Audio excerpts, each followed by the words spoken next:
ಶ್ರೀ ಗುರುಭ್ಯೋ ನಮಃ. ಗುರುಬ್ರಹ್ಮ ಗುರುವಿಷ್ಣು ಗುರುದೇವೋ ಮಹೇಶ್ವರ. ಗುರು ಸಾಕ್ಷಾತ್ ಪರಬ್ರಹ್ಮ ತಸ್ಮೈ ಶ್ರೀ ಗುರುವೇ ನಮಃ. ಹಲವು ಮಾತೇನು ನೀ ನೊಲಿದು ಪಾದವನಿಟ್ಟ, ನೆಲವೇ ಸುಕ್ಷೇತ್ರ ಜಲವೇ ಪಾವನ ತೀರ್ಥ, ಸುಲಭ ಶ್ರೀ ಗುರುವೇ ಕೃಪೆಯಾಗು.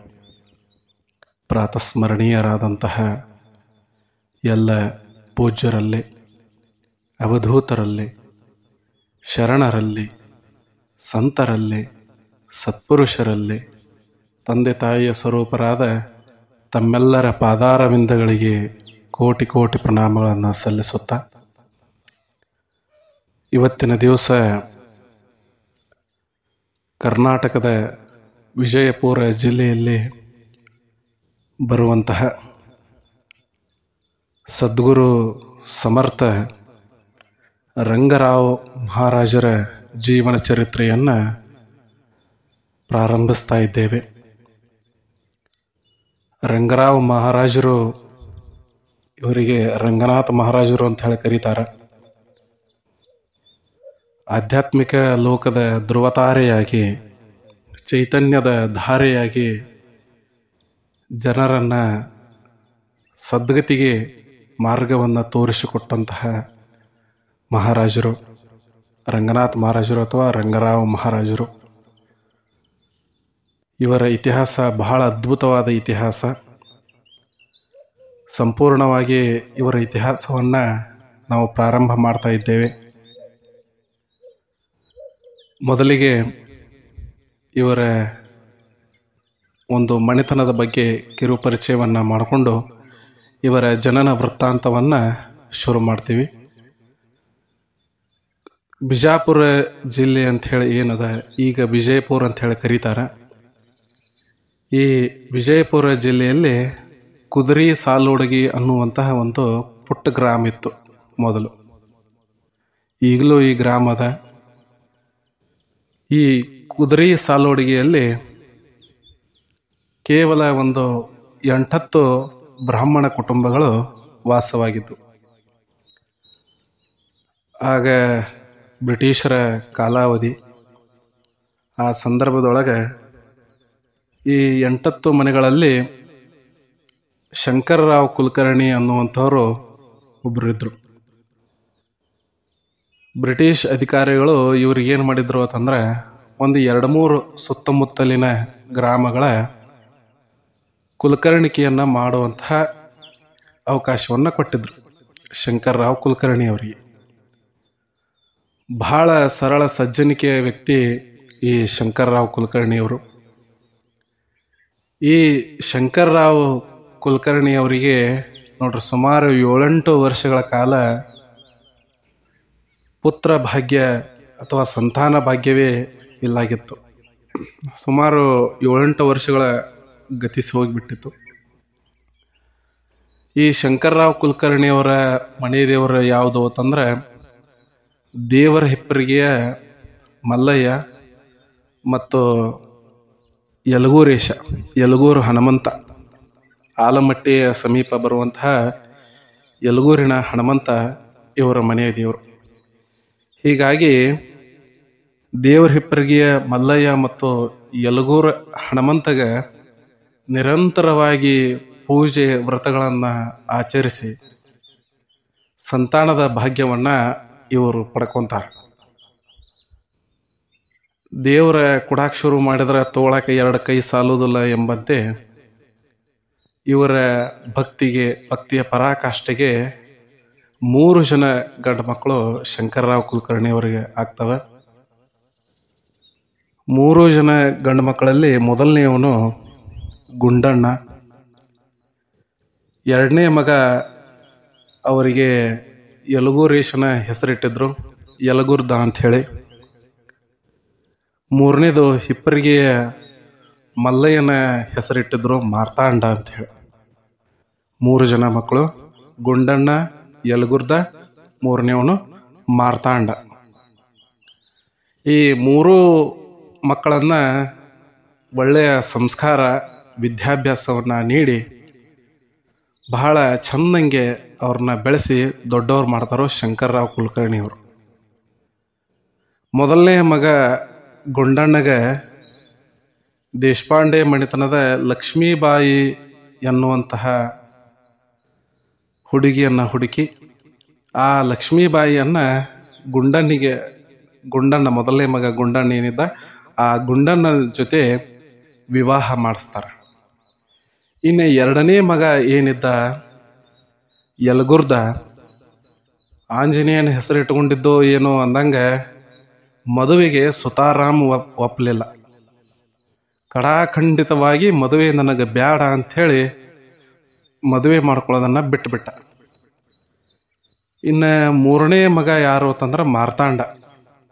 ಹೋಗ್ಲಿ, ಇನ್ನು ಎರಡನೇದಾವ ಬ್ಯಾಡ ಅಂದಾನ, ಅವಂದು ಬಿಟ್ಬಿಡ್ನು, ಇನ್ನು ಮೂರನೇದಾವಂಗ್ರೆ ಮದುವೆ ಮಾಡೋಣ ಅಂಥೇಳಿ ಸ್ವಲ್ಪ ದಿವಸ ಗತಿಸಿದ ನಂತರ ಮೂರನೇ ಮಗಗೆ ಮಾರ್ತಾಂಡಗ ಮದುವೆ ಮಾಡಿದರು. ಇಬ್ಬರು ಮಕ್ಕಳಿಗೆ ಮದುವೆ ಆಯಿತು. ಮಧ್ಯದಲ್ಲಿರುವಂತಹ ಯಲಗುರ್ದನಿಗೆ ಮದುವೆ ಆಗಲಿಲ್ಲ. ಈ ಮೊದಲನೇ ಮಗ ಏನು ಗುಂಡಣ್ಣ ಇದ್ದ, ಗುಂಡಣ್ಣ ಮತ್ತು ಲಕ್ಷ್ಮೀಬಾಯಿಗೆ ಅವರ ಮನೆದೇವರಾದಂತಹ ಆ ಯಲಗೂರು ಹನುಮಂತ ಮತ್ತು ಮಲ್ಲಯ್ಯ ದೇವರ ಹೆಪ್ಪರಿಗೆ ಮಲ್ಲಯ್ಯನ ಕೃಪಾಶೀರ್ವಾದದಿಂದ ಗಂಡು ಮಗು ಒಂದು ಜನಿಸ್ತೈತಿ. ಅದೇ ಗಂಡು ಮಗು ಯಾರು ಅಂತಂದ್ರೆ ಈ ಚರಿತ್ರೆಯ ಕಥಾನಾಯಕ ರಂಗರಾವ್ ಮಹಾರಾಜರು. ರಂಗಣ್ಣ, ರಂಗನಾಥ ಈ ಹೆಸರನ್ನ ಇಟ್ಟಿದ್ರು. ಯಾಕೆ ರಂಗಣ್ಣ ರಂಗನಾಥ ಅಂತೇಳಿ ಹೆಸರಿಟ್ಟಿದ್ದು ಅಂತಂದ್ರೆ ದೇಶಪಾಂಡೆ ಮಣಿತನದವಳು ತವರು ಮನೆಯಲ್ಲೇ ಅದು ಪ್ರಸವ ಆಗಿತ್ತು. ಹೀಗಾಗಿ ದೇಶಪಾಂಡೆ ಮಣಿತನದ ಮಣಿದೇವರಾದಂತಹ ರಂಗನಾಥನ ಹೆಸರನ್ನ ಆ ಮಗುವಿಗೆ ಇಟ್ಟಿದ್ರು. ಈ ರಂಗಣ್ಣ ಏನಿದ್ದ ಬಹಳ ಆ ಮುಖದಲ್ಲಿ ಪ್ರಸನ್ನತೆಯ ಭಾವವನ್ನು ಹೊಂದಿ, ಎಂತಹ ಪ್ರಸನ್ನ ಅಂತಂದ್ರೆ ಹುಟ್ಟಿದ ಬಳಕ ಮಗುವನ್ನು ನೋಡ್ರೆ ಆ ಅಧ್ಯಾತ್ಮದ ಆ ಸೆಲೆ ಅವನ ಮುಖದಲ್ಲಿ ಅದು ಗೋಚಾರ ಆಗ್ತಿತ್ತು ಅನ್ನುವಂತಹ ಪ್ರಸನ್ನತೆಯ ಭಾವ ಆ ಮಗುವಿನ ಮುಖದಲ್ಲಿ ಕಾಣ್ತಿತ್ತು. ಯಾವಾಗ ಈ ರಂಗಣ್ಣ ಹುಟ್ಟಿದ್ದ, ಇವನ ಕಾಲಾವಧಿ ಏನು ಅಂತಂದ್ರೆ ಮಾರ್ಗಶಿರ ಮಾಸ 2/12/1900 ಇಸ್ವಿ. 2/12/1900 ಇಸ್ವಿ ರೇವತಿ ನಕ್ಷತ್ರದ 2ನೇ ಪಾದದಲ್ಲಿ ಇವರು ಜನಿಸ್ತಾರೆ ರಂಗನಾಥ ಮಹಾರಾಜರು. ವಿಪರ್ಯಾಸ ನೋಡ್ರಿ, ದೇವರ ಹೆಂಗ ಪರೀಕ್ಷೆ ಮಾಡ್ತಾನೋ ಏನೋ, ಆ ಅಧ್ಯಾತ್ಮದ ಧ್ರುವತಾರೆಯನ್ನ ಪಳಗಿಸ್ಬೇಕು ಅಂತ ಹೇಳಿ ಕೆಲವೊಂದಿಷ್ಟು ಕೊಂಡಿಗಳನ್ನ ಕತ್ತರಿಸ್ತಾ ಹೋಗ್ತಾನೆ. ಹಂಗ ಈ ಮಗುವಿಗೂ ಕೂಡ ಆಯ್ತು. ಮಗುವಿಗೆ 2 ವರ್ಷ ತುಂಬಿತ್ತು, ರಂಗಣ್ಣನಿಗೆ 2 ವರ್ಷ ತುಂಬಿತ್ತು. ತಾಯಿ ಅನಾರೋಗ್ಯದ ನಿಮಿತ್ತ ಲಕ್ಷ್ಮೀಬಾಯಿ ಏನಾದ್ಲು 1902ರಲ್ಲಿ ಅವಳು ಮರಣ ಹೊಂದಿದ್ಲು. 1902ರಲ್ಲಿ ಮರಣ ಹೊಂದಿದ ನಂತರ ಏನಾಯ್ತು, ಮಗುವಿಗೆ ಆ ಮಾತೃ ಹೃದಯದ ಪ್ರೀತಿ ಸಿಗದೆ ಹೋಯ್ತು. ಕೇವಲ ತಂದೆಯ ಆಸರೆ, ಇನ್ನುಳಿದ ಇಬ್ಬರು ಚಿಕ್ಕಪ್ಪ, ಒಂದು ಮಾರ್ತಾಂಡ, ಇನ್ನೊಬ್ಬರು ಯಲಗುರ್ದ ಅವರಿಗೆ ಮದುವೆ ಆಗಿಲ್ಲ, ಮಾರ್ತಾಂಡನಿಗೆ ಮದುವೆ ಆಗಿತ್ತು. ಅದಕ್ಕೆ ಈ ಮಗು ಏನು ರಂಗಣ್ಣ ಇದ್ದ, ಆ ತಾಯಿಯ ಪ್ರೀತಿಯನ್ನ ಮಾರ್ತಾಂಡನ ಹೆಂಡತಿಯಾಗಿರುವಂತಹ ಚಿಕ್ಕಮ್ಮನಲ್ಲಿ ಆ ತಾಯಿಯ ಪ್ರೀತಿಯನ್ನ ಕಾಣುತ್ತಿದ್ದ. ಅಷ್ಟೇ ಪ್ರೀತಿಯಿಂದ ಆ ಮಹಾತಾಯಿನೂ ತನ್ನ ಮಗು ಅಂತ ಹೇಳಿ ಈ ರಂಗಣ್ಣನನ್ನ ಜಾಯ್ಕ್ ಮಾಡ್ಲು. ಮಾರ್ತಾಂಡ ಮತ್ತು ಅವನ ಹೆಂಡತಿ ಅಂದ್ರೆ 2ನೇ ಚಿಕ್ಕಪ್ಪ. ಹಿಂಗ ಮಗು ಬೆಳೀತಾ ಬೆಳೀತಾ ಬಹಳಷ್ಟು ಶಾಲೆಯೊಳಗೆ, ತಮ್ಮ ಏರಿಯಾದೊಳಗೆ, ತಮ್ಮ ಮನೆಯೊಳಗೆ ಹಲವಾರು ರೀತಿಯ ತುಂಟತನವನ್ನ ಮಾಡ್ಕೊಂತ ಬಹಳ ಚಂದ ಆಟ ಆಡವ. ಒಂದು ಸ್ನೇಹಿತರ ತಂಡವನ್ನ ಮಾಡ್ಕೊಂಡಿದ್ದ. ಈ ಸ್ನೇಹಿತರ ತಂಡಕ್ಕೆ ಅವನೇ ಏನಪ್ಪಾ ಅಂದ್ರೆ ಮುಖ್ಯಸ್ಥ ಅನ್ನುವ ರೀತಿ ಆ ರಂಗಣ್ಣ ತಯಾರಾಗಿದ್ದ. ರಂಗನಾಥ ಏನು ಹೇಳ್ತಿದ್ಲ ಅದನ್ನೆಲ್ಲ ಇನ್ನುಳಿದಂತಹ ಆ ಸಹಚರರು, ಆ ಆತ್ಮೀಯರು ಗೆಳೆಯರು ಅವ್ರು ಇವ್ ಹೆಂಗೆ ಹೇಳ್ತಾನಲ್ಲ ಹಂಗೆ ಕೇಳೋರು. ಈ ಆಧ್ಯಾತ್ಮದ ಏನು ವಿಚಾರ ಇದೆ ನೋಡ್ರಿ, ಮುಂದಾಗುವಂಥ ವಿಚಾರ ಬಾಲ್ಯದಲ್ಲೇ ಗೋಚರ ಆಗ್ತೈತಿ ಅನ್ನುವಂಗ ಆಟ ಆಡುವಂಥ ಸಂದರ್ಭದೊಳಗೆ ಬಿದಿರ್ಲೆ ಏನು ಮಾಡವ ರಂಗಣ್ಣ ಪಲ್ಲಕ್ಕಿ ಮಾಡವ. ಪಲ್ಲಕ್ಕಿ ಒಳಗೆ ಒಂದು ರಾಡಿದು ಒಂದು ಮೂರ್ತಿ ಗೀತಿ ಮಾಡಿಬಿಡವ, ಒಂದು ರಾಡಿ ಉಂಡಿ ಮಾಡವ, ಅದನ್ನ ದೇವ್ರ ಅಂತ ಹೇಳಿ ಆ ಪಲ್ಲಕ್ಕಿ ಒಳಗಿಡವ. ನಡ್ರಲ್ಲಿ ಹೊತ್ಕೊಂಡ ಎಲ್ಲ ದೇವ್ರನ್ನ ಎಲ್ಲ ಮೆರೆಸ್ರಿ ಅಂತ ಹೇಳಿ ಅದನ್ನ ಆಟ ಆಡವ ನೋಡ್ರಿ. ಅಂದ್ರೆ ಆಧ್ಯಾತ್ಮದ ವಿಚಾರಗಳು ಹೆಂಗೆ ಬಾಲ್ಯದಲ್ಲಿ ಗೋಚರಿಸ್ತಾವ ಇದೊಂದು ನಿದರ್ಶನ ಆಯ್ತು. ಈ ರೀತಿ ತುಂಟಾಟವನ್ನೆಲ್ಲ ಮಾಡ್ಕೊಂತ ರಂಗಣ್ಣನಿಗೆ 11 ವರ್ಷ ಆಯ್ತು.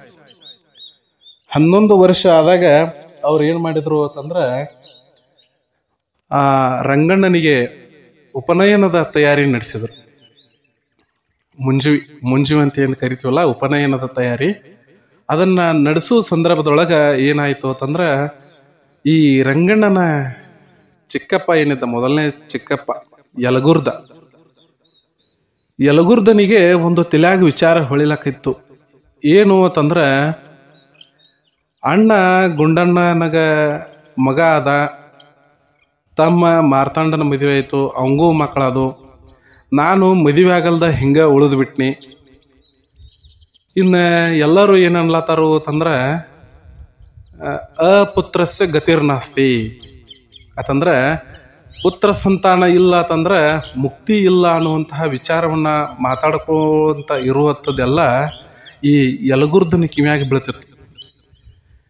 ಈ ಯಲಗುರ್ದ ರಾತ್ರಿ ಬೆಳತಕ ವಿಚಾರ ಮಾಡವ, ನಾ ಯಾಕೆ ಮದುವೆ ಮಾಡ್ಕೊಳಲ್ದ ಹಂಗ ಉಳಿದು ಬಿಟ್ಟೆ, ನಾನು ಮದುವೆ ಮಾಡ್ಕೋಬೇಕಾಗಿತ್ತು, ನನಗೂ ಮಕ್ಕಳು ಆಗ್ತಿದ್ದು, ನನಗೆ ಮಕ್ಕಳು ಆಗಲಿಲ್ಲ ಅಂತಂದ್ರೆ ಮದುವೆ ಮಾಡ್ಕೊಂಡಿಲ್ಲ, ಇನ್ನು ಮಕ್ಕಳಿಲ್ಲ ಅಂತಂದ್ರೆ ನನಗೆ ಮುಕ್ತಿ ಇಲ್ಲ, ನಾ ಹಿಂಗೆ ಮಾಡ್ಕೋಬಾರ್ದಾಗಿತ್ತು, ಇನ್ಯಾರು ನನ್ನ ಹೆಣ್ಣು ಕೊಡೋರು, ಇನ್ನೇನು ಮಾಡಬೇಕು ಅಂತ ಹೇಳಿ ವಿಚಾರ ಮಾಡೋ ಸಂದರ್ಭದೊಳಗೆ ಅವನ ತಲೆಯೊಳಗೆ ಬಂದಂತಹ ಒಂದು ವಿಚಾರ ಯಾವುದು ಅಂತಂದ್ರೆ ಅಣ್ಣನ ಮಗ ಏನದಾನ, ಗುಂಡಣ್ಣನ ಮಗ ಏನದಾನ, ಈ ರಂಗನಾಥ ಇವನನ್ನ ನಾ ಯಾಕೆ ದತ್ತಕ್ಕೆ ತಗೋಬಾರ್ದು ಅನ್ನುವಂಥ ವಿಚಾರ ಬಂತು. ಈ ಕಡೆ ಅಣ್ಣ ಏನ್ ಮಾಡ್ಲಿಕ್ಕತ್ತಾನ, ರಂಗಣ್ಣನ ಉಪನಯನದ ಸಿದ್ಧತೆ ನಡೆಸ್ಲಿಕ್ಕತ್ತಾನ, ಯಜ್ಞೋಪವೀತ ಧಾರಣೆಯ ಸಿದ್ಧತೆಯನ್ನ ನಡೆಸ್ಲಿಕ್ಕತ್ತಾನ. ಆ ಸಂದರ್ಭದೊಳಗೆ ಯಲಗುರ್ದ ಇದ್ದವರು ಏನ್ ಮಾಡಿದ್ರು, ಅಣ್ಣನ ಹತ್ರ ಹೋದ್ರು. ಅಣ್ಣನ ಹತ್ರ ಹೋಗಿ, ಅಣ್ಣ ನಾನು ನಿನ್ನ ಮಗನನ್ನ ದತ್ತಕ್ಕೆ ತಗೋಬೇಕಂತ ಹೇಳಿ ಮಾಡೀನಿ, ಅದಕ್ಕೆ ನೀನು ಒಪ್ಪಿಗೆ ಕೊಡಬೇಕಣ್ಣ, ಈ ಮಗನನ್ನ ನಾ ದತ್ತಕ್ಕೆ ತಗೋತೀನಿ ಅಂತಂದಾಗ ನೋಡ್ರಿ, ಈ ಸನ್ನಿವೇಶ ಆಗೋಕ್ಕಿಂತ ಮೊದಲು ಅಣ್ಣ ರಂಗಣ್ಣನಿಗೂ ಮತ್ತು ಯಲಗುರ್ದನಿಗೂ ಸ್ವಲ್ಪ ದ್ವೇಷ ವೈಷಮ್ಯಗಳು ಶುರುವಾಗಿರ್ತಾವ ಆಸ್ತಿ ವಿಚಾರಕ್ಕೆ. ಹಿಂಗಾಗಿ ರಂಗಣ್ಣ ಏನಿದ್ದ, ಈ ರಂಗಣ್ಣನನ್ನ ದತ್ತಕ್ಕೆ ತಗೋಬೇಕು ಅಂತ ಹೇಳಿ ಅಣ್ಣನ ಮುಂದೆ ಯಲಗುರ್ದ ಹೇಳಿದಾಗ ಈ ಗುಂಡಣ್ಣ ವಿಚಾರ ಮಾಡ್ಲಿಕ್ಕೆ ಶುರು ಮಾಡಿದ.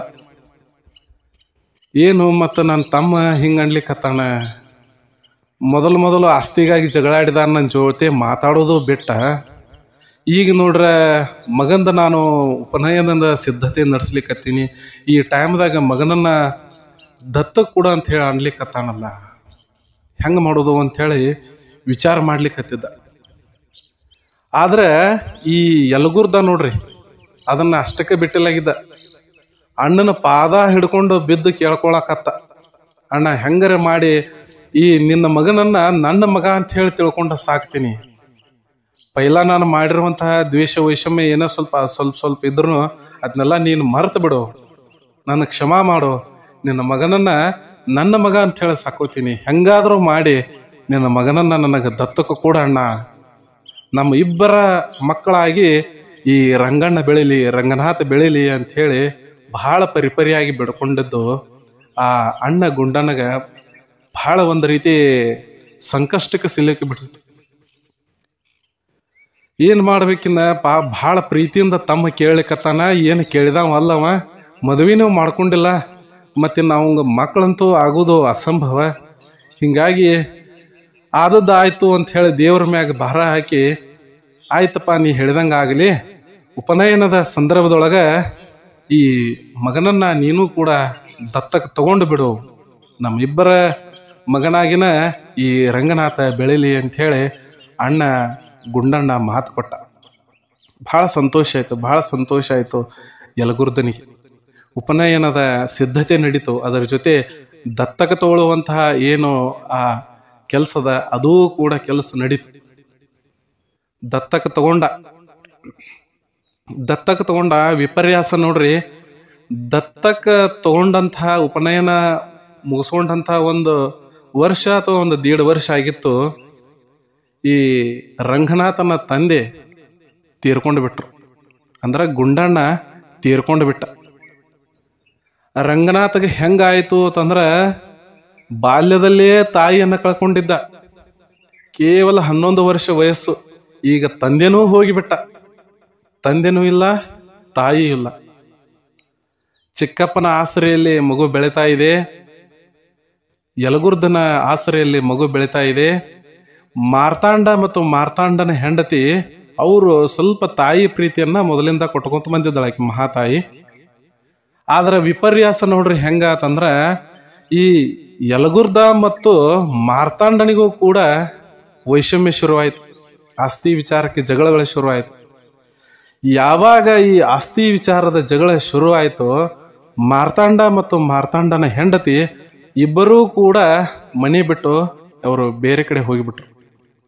ಈಗ ಮನೆಯಲ್ಲಿ ಉಳಿದಿದ್ದು ಕೇವಲ ಯಲಗುರ್ದ ಮತ್ತು ಈ ರಂಗನಾಥ. ನೋಡ್ರಿ, ಈ ಯಾರು ಪ್ರೀತಿಯನ್ನ ಕೊಡ್ತಿದ್ಳು ಆ ಮಹಾತಾಯಿ, ಅವಳು ಕೂಡ ದೂರಾಗಿ ಹೋಗಿಬಿಟ್ಲು. ಒಂದು ರೀತಿ ಅನಾಥ ಭಾವ ರಂಗನಾಥನಿಗೆ ಕಾಡ್ಲಿಕ್ಕೆ ಶುರುವಾಯಿತು. ಅನಾಥ ಭಾವ. ಹೀಗಿದ್ರು ಹುಡುಗ ರಂಗನಾಥ ಏನು ಮಾಡಿದ್ದ ಅಂತಂದ್ರೆ ಎಲ್ಲ ಕ್ರಿಯೆಗಳಲ್ಲಿ ಇವನು ಪ್ರಥಮ. ಆಟ ಆಡೋದ್ರಲ್ಲಿ ಪ್ರಥಮ, ಶಾಲೆಯೊಳಗೆ ಪ್ರಥಮ. ಅದರ ಜೊತೆ ಏನು ಮಾಡ್ತಿದ್ದ ಅಂತಂದ್ರೆ ಹಲವಾರು ಈ ಅಡಿಗೆ ಮಾಡೋದನ್ನೆಲ್ಲ ಕಲ್ತು ಬಿಟ್ಟಿದ್ದ. ಅಡಿಗೆ ಮಾಡೋದು ಕಲ್ತಿದ್ದ, ಮುರ್ಗಿ ಕಡಬ ಮಾಡ್ಲಿಕ್ಕೆ ಕಲ್ತಿದ್ದ, ರಂಗೋಲಿ ಹಾಕುವುದು ಕಲ್ತಿದ್ದ, ಬಟ್ಟೆ ಹೊಲಿಯೋದು ಕಲ್ತಿದ್ದ. ಬಹಳ ಎಲ್ಲ ವಿಧವಾದ ಚಟುವಟಿಕೆಗಳನ್ನೆಲ್ಲ ಈ ರಂಗಣ್ಣ ಕಲ್ತ್ಕೊಂಡಿದ್ದ. ಇನ್ನು ಗೆಳೆಯರ ಜೊತೆ ಆಟ ಆಡುವ ಸಂದರ್ಭ ಎಲ್ಲ ಆಟ ಆಡ್ಲಿಕ್ಕತ್ತಿದ್ದ. ಅವಾಗ ಈ ಗೆಳೆಯರಿಗೆ ಒಂದು ಸುದ್ದಿ ಮುಟ್ಟಿತು. ಏನು ಅಂತಂದ್ರೆ ದೇವರ ಹಿಪ್ಪರಿಗೆಯಲ್ಲಿ ಒಂದು ಸತ್ಸಂಗ ನಡೀತಾ ಇದೆ. ಈ ಸತ್ಸಂಗಕ್ಕೆ ಈ ಕುದುರೆ ಸಾಲೋಡಿಗೆ ಜನ ಎಲ್ಲ ಹೊಂಟಾರತ, ಮತ್ತು ನಾವು ಎಲ್ಲ ಕೂಡಿ ಹೋಗೋಣ್ರಿಪ್ಪ ಅಂಥೇಳಿ ಗೆಳೆಯರು ಮಾತಾಡ್ಕೊಂಡ್ರು. ದೇವರ ಹಿಪ್ಪರಿಗೆಯಲ್ಲಿ ಸತ್ಸಂಗ ನಡೀಲಿಕ್ಕತ್ತದಂತ. ಹಂಗಾದ್ರೆ ದೇವರ ಹಿಪ್ಪರಿಗೆಯಲ್ಲಿ ಸತ್ಸಂಗ ಯಾರದು ನಡೆಯೋದು ಅಂತಂದ್ರ ಈ ಧ್ಯಾನದ ರಾಜ ಎನಿಸಿಕೊಂಡಂತಹ ಹೋರ್ತಿಯಲ್ಲಿ ಜನಿಸಿದಂತಹ ಸದ್ಗುರು ಸಮರ್ಥ ರಾಮಚಂದ್ರ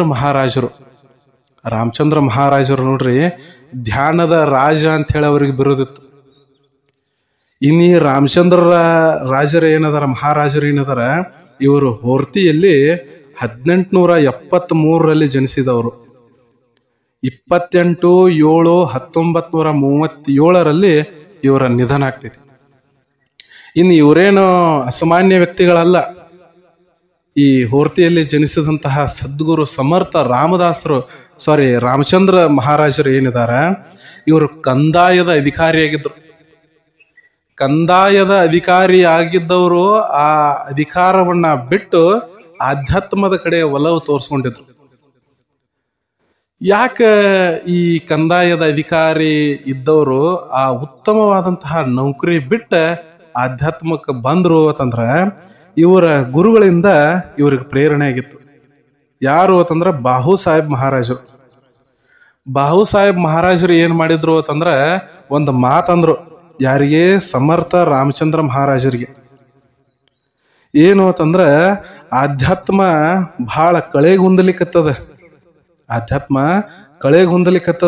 ನಿನ್ನ ಲೇಖನಿಯನ್ನ ಬಿಟ್ಟು ನೀನು ಅಧ್ಯಾತ್ಮದ ಕಡೆ ಬರಬೇಕಾಗಿದೆ. ಲೇಖನಿಯನ್ನ ಇಲ್ಲೇ ಬಿಟ್ಬಿಡೋತ. ಏನ್ ಈ ಒಂದು ಮಾತು ಅಂದಿದ್ರಲ್ರಿ, ಇದು ಒಂದು ಮಾತಿಗೆ ಕಟ್ಟಿಬಿದ್ದಂತಹ ರಾಮಚಂದ್ರ ಮಹಾರಾಜರು ಆ ಕಂದಾಯ ಅಧಿಕಾರಿ ಏನಿದ್ರು ಅದನ್ನ ನೌಕರಿಯನ್ನ ಬಿಟ್ಟು ಅದಕ್ಕೆ ರಾಜೀನಾಮೆ ಕೊಟ್ಟು ಈ ಭಾವು ಸಾಹೇಬ್ ಮಹಾರಾಜರು ಹೇಳಿದಂಗ ಅವರ ಜೊತೆಗೂಡಿ ಬಹಳ ದೊಡ್ಡ ಸಾಧನೆಗೆ ಮುಂದಾದ್ರು. ಎಷ್ಟು ದೊಡ್ಡ ಸಾಧನೆ ರೀ! ಅವರ ಸಾಧನೆ, ಅವರ ಭಕ್ತಿ, ಅವರ ಯೋಗ, ಅವರ ಧ್ಯಾನವನ್ನ ನೋಡಿ ಜನ ಅವರಿಗೆ ಏನು ಬಿರುದು ಕೊಟ್ಟಿದ್ರು ಅಂತಂದ್ರ ಧ್ಯಾನದ ರಾಜ ಅಂತ ಬಿರುದು ಕೊಟ್ಟಿದ್ರು. ನೋಡ್ರಿ, ರಾಮಚಂದ್ರ ಮಹಾರಾಜರಿಗೆ ಧ್ಯಾನದ ರಾಜ ಅಂತೇಳಿ ಬಿರುದು ಕೊಟ್ಟಿದ್ರು. ಇಂತಹ ರಾಮಚಂದ್ರ ಮಹಾರಾಜರು ದೇವರ ಹಿಪ್ಪರಿಗೆಯಲ್ಲಿ ಸತ್ಸಂಗ ನಡೆಸೋರಿದ್ರು. ಈ ಸತ್ಸಂಗ ನಡೆಯುವಂತ ಸುದ್ದಿ ಕುದುರೆ ಸಾಲೋಡಿಗೆ ಜನಕ್ಕೆ ಗೊತ್ತಾಗಿತ್ತು. ಆ ಎಲ್ಲ ಜನ ಗುಂಪು ಕಟ್ಟಿಕೊಂಡು ದೇವರ ಹಿಪ್ಪರಿಗೆಗೆ ಸತ್ಸಂಗ ಹೋಗೋರಿದ್ರು. ಈ ಸತ್ಸಂಗಕ್ಕೆ ಹೋಗೋ ವಿಚಾರ ಮಕ್ಕಳಿಗೆಲ್ಲ ಗೊತ್ತಾಗಿತ್ತು. ಮಕ್ಕಳು ಕೂಡ ಏನು ಮಾಡಿದ್ದು ಅಂತಂದ್ರ, ನಾವು ಅವರು ಕೂಡ ದೇವರ ಹಿಪ್ಪರಿಗೆ ಹೋಗೋಣ. ದೇವರ ಹಿಪ್ಪರಿಗೆ ಹೋಗಿ ಅಲ್ಲಿ ಏನು ರಾಮಚಂದ್ರ ಮಹಾರಾಜರು ಬಂದಾರ ಅವರ ಸತ್ಸಂಗದಲ್ಲಿ ಪಾಲ್ಗೊಳ್ಳೋನು. ಭಾವು ಸಾಹೇಬ್ ಮಹಾರಾಜರು ಅಲ್ಲಿ ಇರ್ತಾರ, ನಾವು ಅವ್ರ ದರ್ಶನ ತಗೊಳ್ಳೋದಂದ್ರ ಬಹಳ ಅದ್ಭುತ, ಅದು ನಾವು ಹೋಗೋಣ ಅಂಥೇಳಿ ಹುಡುಗರು ಮಾತಾಡಕತ್ತಿದ್ರು. ಆದ್ರೆ ಈ ಮಕ್ಕಳು ಏನಿದಾರ, ಈ ಮಕ್ಕಳಲ್ಲಿ ಮುಖಂಡನಾಗಿರುವಂಥವ್ನು ಯಾರು ಅಂತಂದ್ರ ಈ ನಮ್ಮ ರಂಗನಾಥ. ರಂಗಣ್ಣಗೆ ಏನು ಅಂತಂದ್ರ ಅಧ್ಯಾತ್ಮದ ಒಲವು ಎಲ್ಲ ಅವನ ಮುಖದಲ್ಲಿತ್ತು, ಅವನ ರಕ್ತಗತಿಯಾಗೆ ಅದು ಬಂದಂಗಿತ್ತು. ಆದರೂ ಅವನ ವಿಚಾರಗಳು ನೋಡ್ರಿ ಹೆಂಗಿದ್ದು ಅಂತಂದ್ರ, ಯಾವ ಮಹಾರಾಜ ಏನ್ ಸತ್ಸಂಗ ಮಾಡಿ ಏನ್ ಮಾಡ್ತಾರೋ ಅಂಥವ್ರನ್ನೆಲ್ಲ ಭಾಳ ಮಂದಿ ನೋಡೇನ್ಯ. ಇಂತಹ ಸಾಧುಗಳೇನದಾರ ಇವರೆಲ್ಲ ಸುಳ್ಳು ಇರ್ತಾರ. ಅಲ್ಲೆಲ್ಲ ಹೋಗುದು ವ್ಯರ್ಥದ, ಅಲ್ಲಿ ಹೋಗುದು ಬ್ಯಾಡ. ನಮಗೆಲ್ಲ ನಮ್ಮ ದೇವ್ರ ಯಲಗೂರು ಹನುಮಂತ ಅದಾನ, ದೇವರ ಹಿಪ್ಪರಿಗೆ ಮಲ್ಲಯ್ಯನ ಅದಾನ, ಮತ್ತ ಅಂತ ದೇವರು ನಮ್ಮ ಜೊತೆ ಅದಾನ. ಈ ಸಾಧು ಸಂತರು ಮಹಾರಾಜರು ಇವರೆಲ್ಲ ನಮ್ಗೆ ಯಾಕೆ, ಅವ್ರ ಸತ್ಸಂಗ ತೊಗೊಂಡು ನಮ್ಗೆ ಏನಾಗೋದೈತಿ, ನಾ ಏನು ಬರುದಿಲ್ಲ ಅಂತ ಅಂದ ಈ ರಂಗಣ್ಣ. ಹಂಗ ಮಾಡಬೇಡ, ಎಲ್ಲ ಕುದುರೆ ಸಾಲೋಡಿಗೆ ಜನ ಹೊಂಟೈತಿ, ನಾವು ಎಲ್ಲ ಹೋಗೋಣ, ಮಜಾ ಬರ್ತೈತಿ, ನೋಡೋಣ, ಅಲ್ಲಿ ಒಂದ್ಸಲ ಬಂದು ನೀನು ನೋಡು, ಏನ ಎಂತ ಎಲ್ಲ ತಿಳ್ಕೊ, ಹೋಗೋಣ ಅಂಥೇಳಿ ಭಾಳ ಮಕ್ಕಳು ಒತ್ತಾಯ ಮಾಡಿದಾಗ ಆಯ್ತು ಅಂಥೇಳಿ ರಂಗಣ್ಣ ಒಪ್ಕೊಂಡ. ಎಲ್ಲ ಕುದುರೆ ಸಾಲೋಡಿಗೆ ಜನ ಮತ್ತು ಈ ಮಕ್ಕಳ ಗುಂಪು ಒಟ್ಟರು ಸೇರಿ ಬಂಡಿಯನ್ನ ಮಾಡಿಕೊಂಡು ದೇವರ ಹಿಪ್ಪರಿಗೆ ಹೋದ್ರು ಸತ್ಸಂಗಕ್ಕೆ. ಸುಮಾರು ದಿನಗಳ ಕಾಲ ಈ ಸತ್ಸಂಗ ನಡೀತು. ಎಲ್ಲರೂ ಸತ್ಸಂಗದೊಳಗೆ ಪಾಲ್ಗೊಂಡು ದೇವರ ಭಜನೆ, ಹರಿನಾಮ ಸ್ಮರಣೆ ಇದೆಲ್ಲ ಮಾಡುವಂತ ಸಂದರ್ಭದೊಳಗೆ ರಂಗಣ್ಣನ ಮನಸ್ಸು ಮಾತ್ರ ಆ ಸತ್ಸಂಗದ ಕಡೆ ಇಲ್ಲವೇ ಇಲ್ಲ. ಅವನೊಂದು ಬ್ಯಾರೇನ ವಿಚಾರ, ಇದೆಲ್ಲ ಸುಳ್ಳು ಐತೆ ಹೇಳ, ಇದೆಲ್ಲ ಹಿಂಗೆಲ್ಲ ಮಾಡಿ ಏನಾಗೋದೈತಿ, ಏನು ಸತ್ಸಂಗ ಮಾಡೋದತ್ತ, ಏನೋ ದೇವ್ರ ಭಜನೆ ಮಾಡ್ಕೊಂಡ್ಕೊಂಡೋದತ್ತ, ಅವರು ಒಂದು ಹಾಡು ಆಡ್ತಾರೋ, ಇವ್ರು ಒಂದು ಹಾಡು ಆಡ್ತಾರೋ, ಅವ್ರು ಯಾರೋ ಮಹಾರಾಜರು ಏನೋ ಒಂದು 4 ಮಾತಾಡ್ತಾರೋ, ಇದೆಲ್ಲ ನಮಗೆ ಗೊತ್ತಿದ್ದದೈತಿ, ಏನು ನಮಗೇನಾಗೋದೈತಿ ಅಂಥೇಳಿ ಸತ್ಸಂಗ ನಡೆಯೋ ಸಂದರ್ಭದೊಳಗೆ ಎದ್ದು ಹೋಗಿ ಹೊರಗೆ ಯಾವುದೋ ಒಂದು ಗಿಡದ ಹತ್ತಿಕೊಂಡ ಇವನ ಈ ವರ್ತನೆ ಏನಿತ್ತು, ಈ ವರ್ತನೆ ರಾಮಚಂದ್ರ ಮಹಾರಾಜರಿಗೆ ಸೂಕ್ಷ್ಮವಾಗಿ ಅರ್ಥ ಆಗ್ತಿತ್ತು. ಇಷ್ಟೆಲ್ಲ ಜನ ಸತ್ಸಂಗಕ್ಕೆ ಸೇರ್ಯಾರ, ಇವ್ರ ನಡಬರಕ ಈ ಒಂದು ಬಾಲಕ ಏನದಾನ, ಇವ್ ಯಾಕೆ ಹಿಂಗೆ ಮಾಡ್ತಾನ, ಸತ್ಸಂಗ ಶುರು ಐತಿ, ಎಲ್ಲ ಭಜನೆ ಐತಿ, ಕೀರ್ತನೆ ಆತತಿ, ಆದ್ರೆ ಇವ್ ಎದ್ದು ಹೋಗಿ ಹೊರಗೆ ಹೋಯ್ಕೊಂಡ್ತಾನಲ್ಲ ಯಾಕ? ಅವನ ಬಗ್ಗೆ ಸೂಕ್ಷ್ಮವಾಗಿ ರಾಮಚಂದ್ರ ಮಹಾರಾಜರು ಇದನ್ನೆಲ್ಲ ಗಮನಿಸ್ತಾ ಇದ್ರು. ಅವರಿಗೆ ಸೂಕ್ಷ್ಮವಾಗಿ ಗೊತ್ತಾಗ್ತಿತ್ತು ಇದೆಲ್ಲ ಹಿಂಗೆ ಆಗ್ಲಿಕ್ಕತ್ತದ ಅಂತ ಹೇಳಿ. ಎಲ್ಲ ಸತ್ಸಂಗ ಮುಗಿಸ್ಕೊಂಡು ಜನ ಏನ್ ಮಾಡ್ರು, ಹೊರಗೆ ಬರೋರು, ಇವರೆಲ್ಲ ಸ್ನೇಹಿತರು ಬರೋರು, ಯಾಕೋ ರಂಗನಾಥ ನೀ ಎದ್ದೆದ್ದು ಹೊರಗೆ ಬರ್ತೀವಿ ಸತ್ಸಂಗ ನಡೆದಾಗ, ನೀ ಹಿಂಗೆ ಏನು ಆಸಕ್ತಿ ಐತಿ ಇಲ್ಲೋಪ ಇದ್ರೊಳಗೆ ಅಂತೇಳಿ. ನನಗೆ ಯಾವುದೂ ಇದ್ರ ಮ್ಯಾಗ ಆಸಕ್ತಿ ಇಲ್ರಿ, ಇದೆಲ್ಲ ಸುಳ್ಳು ಐತದು. ಯಾವ ಮಹಾರಾಜ ಏನು ಸುದ್ದಿ, ಅವ್ರದ್ದೆಲ್ಲ ಮಠ ಕಟ್ಕೊಂಡು ಅವ್ರ ರಾಜರ್ಗತೆ ಮೆರಿತಿರ್ತಾರ, ಸುಮ್ಮ ನಮ್ಗೆ ದೇವ್ರು ದಿಂಡ್ರು ಅಂತೇಳಿ ನಮ್ಮ ಕಡೆ ಅದು ಇದು ಮಾಡಿಸ್ಕೊಂತ ಕಾಲಹರಣ ಮಾಡ್ತಿರ್ತಾರ. ಅಂತ ದೊಡ್ಡ ಕಂದಾಯ ಅಧಿಕಾರಿ ಇದ್ದವರು ನೌಕರಿ ಬಿಟ್ಟ ಈ ಆಧ್ಯಾತ್ಮಕ್ಕೆ ಬಂದು ಏನು ಗಳಿಸಿ ಏನು ಮಾಡವ್ರದಾರಪ್ಪ ಇವರು? ಹೆಂಡತಿ ಮಕ್ಕಳು ಇದ್ದವ್ರನ್ನ ಬಿಟ್ಟು ಬಂದಾರ ಅವರು ರಾಮಚಂದ್ರ ಮಹಾರಾಜರಂತ. ಹೆಂಡತಿ ಮಕ್ಕಳನ್ನೆಲ್ಲ ಅಲ್ಲಿ ಕಷ್ಟಕ್ಕೆ ದೂಡಿ ಎಂಥ ಉನ್ನತವಾದ ನೌಕರಿ ಇತ್ತು, ಅದನ್ನ ಬಿಟ್ಟ ಆಧ್ಯಾತ್ಮಕ್ಕೆ ಬಂದ್ರ ಏನು ಸಿಕ್ತು, ಏನು ಲಾಭ ಆತ ಅವ್ರಿಗೆ? ಇವ್ರ ಹೆಸರು ಮ್ಯಾಗ ಅವ್ರ ಹೆಂಡತಿ ಮಕ್ಕಳು ಅಲ್ಲಿ ಶಂಕ ಹೊಡಿಲಾಕತ್ತಾರ. ಹಿಂಗೆ ಮಾತಾಡ್ಬಿಟ್ರು ಈ ರಂಗಣ್ಣ. ಇದೆಲ್ಲ ಮಾತಾಡೋದು ನೋಡಿ ಅವರೆಲ್ಲ ಸ್ನೇಹಿತರನವರು, ಹಂಗೆಲ್ಲ ಮಾತಾಡಕ್ ಹೋಗ್ಬಾರ್ದಪ್ಪ, ಇಂಥವ್ರ ದರ್ಶನ ಆಗುದ ನಮಗ ಒಂದು ಪೂರ್ವ ಜನ್ಮದ ಪುಣ್ಯ. ಸತ್ಪುರುಷರು ಅಂತಂದ್ರೆ ಎಲ್ಲರೂ ನೀ ಹೇಳ್ದಂಗ ಇರಂಗಿಲ್ಲ, ಎಲ್ಲ ಸಾಧು ಸಂತರು ಹಂಗ ಇರಂಗಿಲ್ಲ.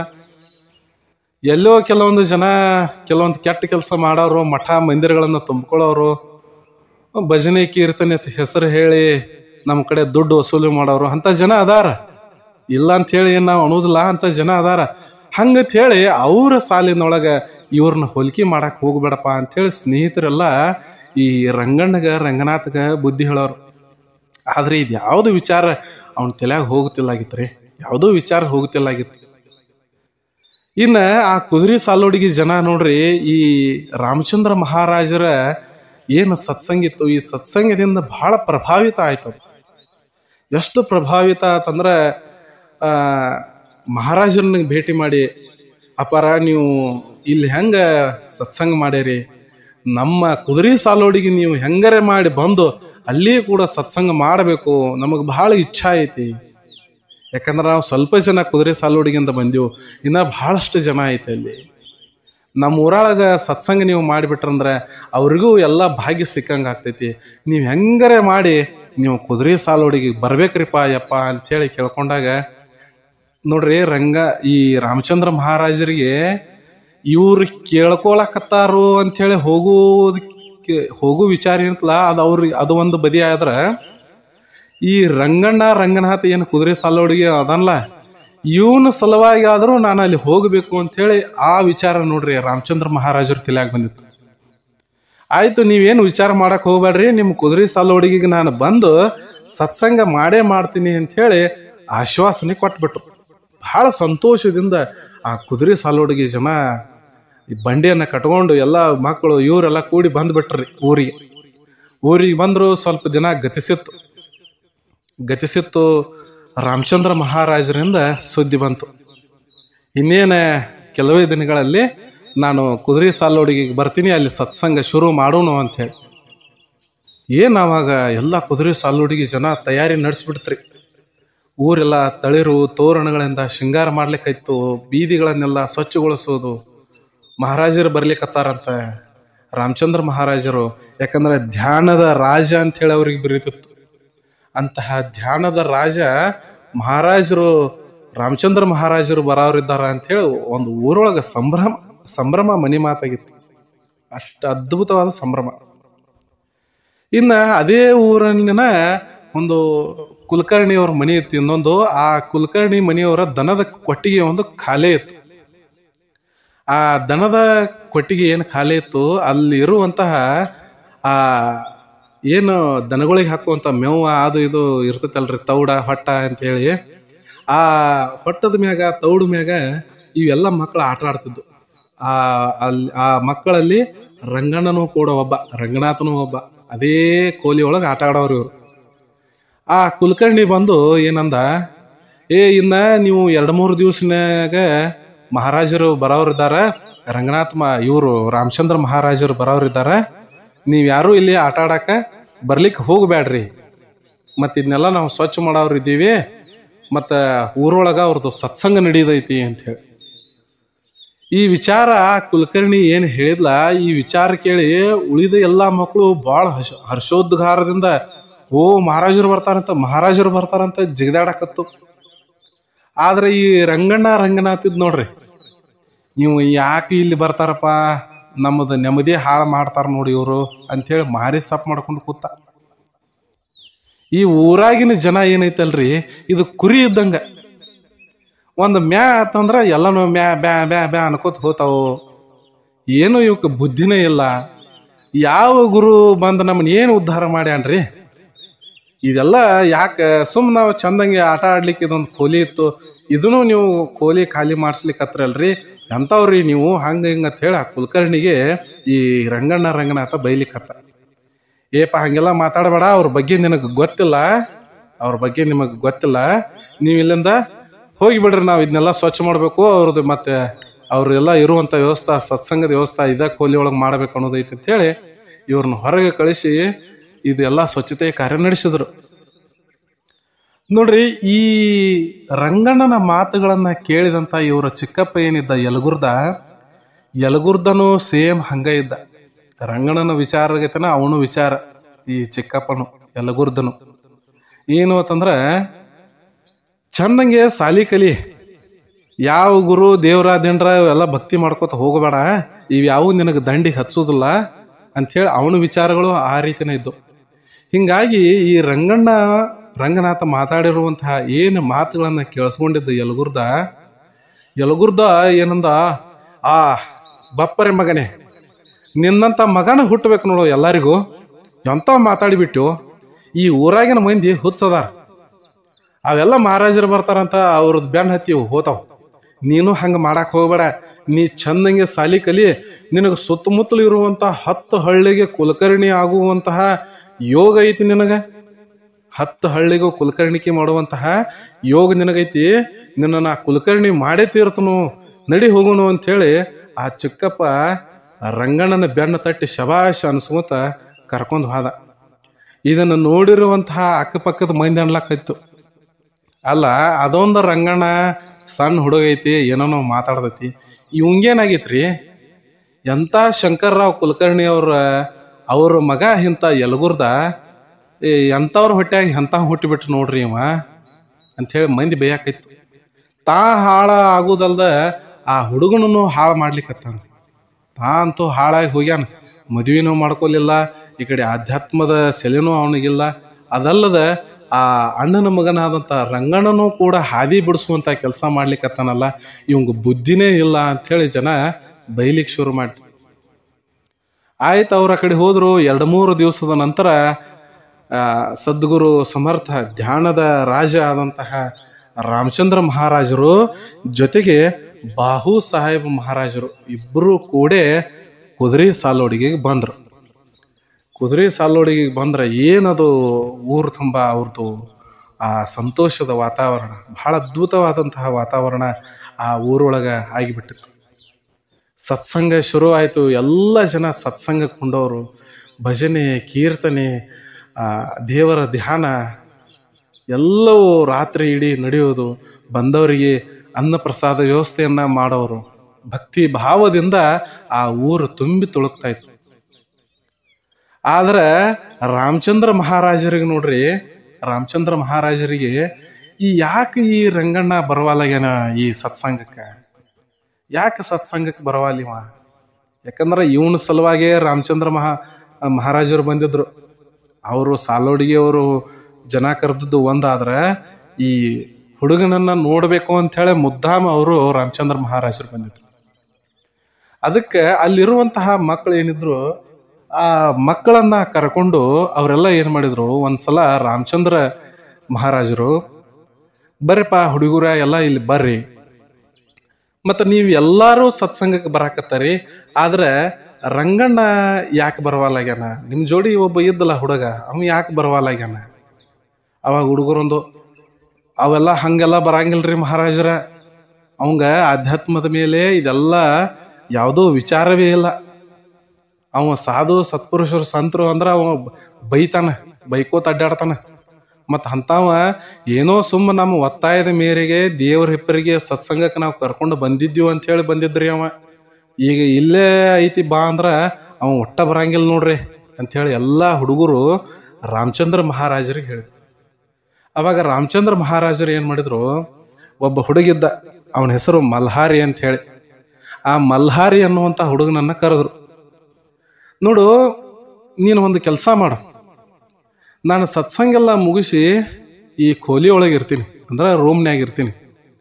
ಈ ಕೋಲೇಕ ನಿನ್ನ ಏನ ಗೆಳೆಯ ಅದಾನಲ್ಲ ರಂಗನಾಥ, ಅವನನ್ನ ಯಾವುದರೇ ಒಂದು ಉಪಾಯ ಮಾಡಿ ಹೆಂಗಾದ್ರೂ ಮಾಡಿ ನನ್ನ ಹತ್ತಿಕ್ಕೆ ಕರ್ಕೊಂಡು ಬರ್ಬೇಕಲ್ಲ. ನೀನು ಕರ್ಕೊಂಡು ಹೆಂಗಾರೆ ಮಾಡಿ ಉಪಾಯ ಮಾಡಿ ಕರ್ಕೊಂಡು ಬರ್ಬೇಕು ಅಂಥೇಳಿ ಅಂದಾಗ, ಅವ್ನು ಬರಾಕ ಒಪ್ಪಂಗಿಲ್ರಿ, ಆದರೂ ಏನಾರ ಪ್ರಯತ್ನ ಮಾಡಿ ನಿಮ್ಮ ಕೋಲಿಗೆ ನಾನು ಕರ್ಕೊಂಡು ಬರ್ತೇನ್ರಿ ಅಂಥೇಳಿ ಮಲ್ಹಾರಿ ಒಪ್ಕೊಂಡ. ಆಯಿತು ಅಂಥೇಳಿ ಮರುದಿವ್ಸದ ಸತ್ಸಂಗ ಎಲ್ಲ ಮುಗಿದಿತ್ತು. ರಾಮಚಂದ್ರ ಮಹಾರಾಜರು ಒಂದು ಕೋಲಿ ಒಳಗೆ ಕುಂತಿದ್ರು. ಅವಾಗ ಈ ಮಲ್ಹಾರಿ ಅನ್ನುವಂತಹ ಹುಡುಗ ಈ ರಂಗಣ್ಣನನ್ನ ಕರ್ಕೊಂಡು ಬರ್ಲಿಕ್ಕಂಥೇಳಿ ಅವ್ರ ಮನೆಗೆ ಹೋದ. ಮನ್ಯಾಗ ರಂಗನಾಥ್ ರಂಗಣ್ಣ ಬಾರೋ ಸ್ವಲ್ಪ ಕೆಲಸ ಐತಿ ಅಂತ ಹೇಳಿ ಅಂದಾಗ, ಎಲ್ಲಿಪ್ಪ ಎಲ್ಲಿ ಬರಲಿ, ಸತ್ಸಂಗಕ್ಕಂತೂ ಒಟ್ಟ ನಾ ಬರಂಗಿಲ್ಲ ನೋಡು, ಅಲ್ಲಿ ಒಟ್ಟ ಕರ್ಯಾಕೆ ಹೋಗ್ಬೇಡ್ರ, ನಾ ಅಲ್ಲಿ ಬರೋದಿಲ್ಲ ಅಂದ್ರೆ ಬರೋದಿಲ್ಲ. ಅಲ್ಲೋ ಸತ್ಸಂಗ ಎಲ್ಲ ಮುಗ್ದೈತಿ, ಅಲ್ಲೆಲ್ಲ ಸ್ವಲ್ಪ ಕೆಲಸ ಐತಿ ಬಾ ಅಂಥೇಳಿ. ಏನು ಕೆಲಸ ಹೇಳ ಇಲ್ಲೇ? ಇಲ್ಲ, ನಾವೆಲ್ಲ ದೋಸ್ತರು ಕೂಡಿ ಒಂದು ಎಲ್ಲಾದ್ರೂ ಹೋಗುನು, ಅದರದೆಲ್ಲ ತಯಾರಿ ಮಾಡಕತ್ತೀವು, ಮತ್ತು ನೀನು ಬಾ, ಯಾವ್ದಾರ ತೋಟಕ್ಕೆ ಹೋಗಿ ಊಟ ಮಾಡ್ಬೇಕನ್ನೋ ವಿಚಾರ ಎಲ್ಲ ನಾವು ನಡೆಸಿವು, ಮತ್ತು ನೀನು ಬಾ ಅಂತಂದಾಗ, ಹಂಗಾತ್ರ ನಡ್ರಿ ಹೋಗುನು ಎಲ್ಲಾರ ಅಂತ ಹೇಳಿ ಅಂದಾಗ ಎದ್ದು ಬಂದ್ಬಿಟ್ಟ ರಂಗಣ್ಣ ನೋಡ್ರಿ ಎದ್ದು ಬರ್ಲಿಕ್ಕತ್ತಾನ. ಮಲ್ಹಾರಿ ಜೊತೆ ಇದ್ದಾನ. ಆದ್ರೆ ಮಲ್ಹಾರಿಗೆ ಒಂದು ರೀತಿ ಭಯ ಏನು ಅಂತಂದ್ರೆ, ಇವು ನನ್ನ ಹೋಗಿ ಮಹಾರಾಜನ ಮುಂದೆ ನಾನು ನಿಲ್ಲಿಸ್ಬಿಟ್ಟಂದ್ರ ಇವು ರಂಗಣ್ಣ ಸಿಟ್ಟಿಗೇರಿ ನಾನು ಅಲ್ಯಾಕ ಕರ್ಕೊಂಡು ಹೋದ್ಯೋ ಅಂತೇಳಿ ನಾನು ಬಡದಂದ್ರ ಅಂಥೇಳಿ ಈ ಮಲ್ಲಾರಿಗೆ ಒಂದು ರೀತಿ ಭಯ. ಇನ್ನೊಂದು ಕಡೆ ಏನು ವಿಚಾರ, ರಾಮಚಂದ್ರ ಮಹಾರಾಜರು ಹೇಳ್ಯಾರ ಏನೂ ಆಗೋದಿಲ್ಲ, ಅವ್ರ ಮ್ಯಾಗ ನಾನು ಭಾರ ಹಾಕಿ ಈ ಕೆಲಸ ಮಾಡ್ಲಿಕ್ಕತ್ತೀನಿ, ನನಗೆ ಯಾವುದೇ ರೀತಿ ತೊಂದರೆ ಆಗೋದಿಲ್ಲ ಅಂದಂಗೆ ಒಂದು ರೀತಿ ಆ ಕಡೆ ಅದೊಂದು ವಿಚಾರ ಹೊಂತಿಲ್ಲ. ಹಿಂಗಾಗಿ ಹಿಂಗೂ ಪ್ರಯತ್ನ ಮಾಡಿ ಮಲ್ಹಾರಿ ಇದ್ದಾವ ರಂಗಣ್ಣನನ್ನ ಕರ್ಕೊಂಡು ಆ ರಾಮಚಂದ್ರ ಮಹಾರಾಜರು ಇದ್ರ ಕೋಲಿಗೆ ಬಂದರು. ಒಳಗೆ ಬಾಗಿಲಿಕ್ಕಿತ್ತು. ನಿಧಾನಕ್ಕಾಗಿ ಬಾಗಿಲತ್ತಿಗೆ ಬಂದಾಗ, ನೋಡಪ್ಪ ನೀವೊಂದು ಸ್ವಲ್ಪ ಒಳಗೆ ನಡಿ, ನಾ ಇಲ್ಲೇ ಬರ್ತೀನಿ ಅಂತ ಹೇಳಿ ಮಲ್ಲಾರಿ ಇದ್ದಾವ ಹೇಳ್ದ. ಒಳಗೆ ಹೋಗಿ ನಾ ಏನು ಮಾಡ್ಲಿವಪ್ಪ, ಅಲ್ಲೆಲ್ಲೋ ಸ್ವಾಮಿಗಳು ಅವ್ರವ್ರು ಅಂತೇಳಿ ಆ ಕುಲಕರ್ಣಿ ಬೇರೆ ಬೇದಾನ, ಅಲ್ಲಿ ಬರಬೇಡ್ರಿ ಅಂತ ಹೇಳ್ಯಾನ, ಮತ್ತ್ಯಾಕೆ ನಾ ಒಳಗೆ ಹೋಗ್ಲಿ, ಯಾರು ಅದಾರ ಏನು ಒಳಗೆ ಅಂತ ಹೇಳ. ಅಲ್ಲ ಯಾರಿಲ್ಲ, ಇದು ಖಾಲಿ ಐತಿ, ನಡಿ ಒಳಗೆ, ನಾವು ಎಲ್ಲ ಉಳ್ಕಿದವ್ರನ್ನೆಲ್ಲ ಸ್ನೇಹಿತರನ್ನ ಕರ್ಕೊಂಬರ್ತನೋ, ನೀವು ಒಳಗೆ ನಡಿ ಅಂತ ಹೇಳಿ ಒಳಗೆ ಈ ರಂಗಣ್ಣನನ್ನ ಏನ ಕಳಿಸಿದ. ರಂಗಣ್ಣ ಒಳಗೆ ಹೋಗೋ ತಡ ಇಲ್ದ ಮಲ್ಹಾರಿ ಇದ್ದವ ಆ ಬಾಗಲ ಹೊರಗಿಂದ ಕೊಂಡಿ ಹಾಕೊಂಡು ಬಿಟ್ಟ. ರಂಗಣ್ಣ ಈ ಕಡೆ ತಿರುಗಿ ನೋಡ್ತಾನ, ರಾಮಚಂದ್ರ ಮಹಾರಾಜರು ಪೀಠದ ಮೇಲೆ ಆಸೀನರಾಗ್ಯಾರ. ಅವರ ಧ್ಯಾನದ ಭಂಗಿ ಅದನ್ನ ಈ ರಂಗಣ್ಣ ನೋಡಿಬಿಟ್ಟು, ಧ್ಯಾನದ ಭಂಗಿ ನೋಡಿದ. ಅವರ ರಾಮಚಂದ್ರ ಮಹಾರಾಜರ ದಿವ್ಯ ತೇಜಸ್ಸಿನಿಂದ ಆ ಇಡೀ ಖೋಲಿ ಏನಿತ್ತಲ್ಲ, ಆ ರೂಮ್ ಏನಿತ್ತಲ್ಲ, ಅದು ಜಗಮಗಿಸ್ತಾ ಇತ್ತು. ಅಷ್ಟು ಆ ಪಾಸಿಟಿವ್ ವೈಬ್ರೇಷನ್ ಆ ರೂಮ್ನೊಳಗಿತ್ತು, ಆ ಖೋಲಿ ಒಳಗಿತ್ತು. ಏನ ರಂಗಣ್ಣ ಒಳಗೆ ಹೋದ, ಇವನ ಮೈ ಬೆವತ್ತು ಬಿಡ್ತು. ಏನು ಮಾಡ್ತಾನ ಅನ್ನೋದು ಅವನಿಗೂ ಅರ್ಥ ಆಗವತ್ತು. ಇನ್ನೇನ ನಡಿತೈತಿ ಅಂತ ಹೇಳಿ ಹೊರಗೆ ಮಲ್ಲಾರಿನೂ ಫುಲ್ ಗಾಬರಿ ಆಗಿಬಿಟ್ಟಾರ. ಇಬ್ರು ಗಾಬರಿಯಿಂದ ನಿಂತು ಬಿಟ್ಟಾರ. ಆವಾಗ ರಾಮಚಂದ್ರ ಮಹಾರಾಜರು ಏನು ಮಾಡಿದ್ರು, ರಂಗಣ್ಣ ಏನು ಮಾಡಿದ, ಅವನ ಸ್ನೇಹಿತ ಹೊರಗಿರುವಂತಹ ಮಲ್ಹಾರಿ ಏನು ಮಾಡಿದ, ಈ ಎಲ್ಲ ವಿಚಾರಗಳನ್ನು ನಾನು ಮುಂದಿನ ಭಾಗದಲ್ಲಿ ತಮಗೆ ತಿಳಿಸ್ತೇನೆ. ಅಲ್ಲಿಯವರೆಗೂ ಸರ್ವೇ ಜನಃ ಸುಖಿನೋ ಭವಂತು, ಸಕಲ ಸನ್ಮಂಗಳಾನಿ ಭವಂತು. ನಮಸ್ಕಾರ.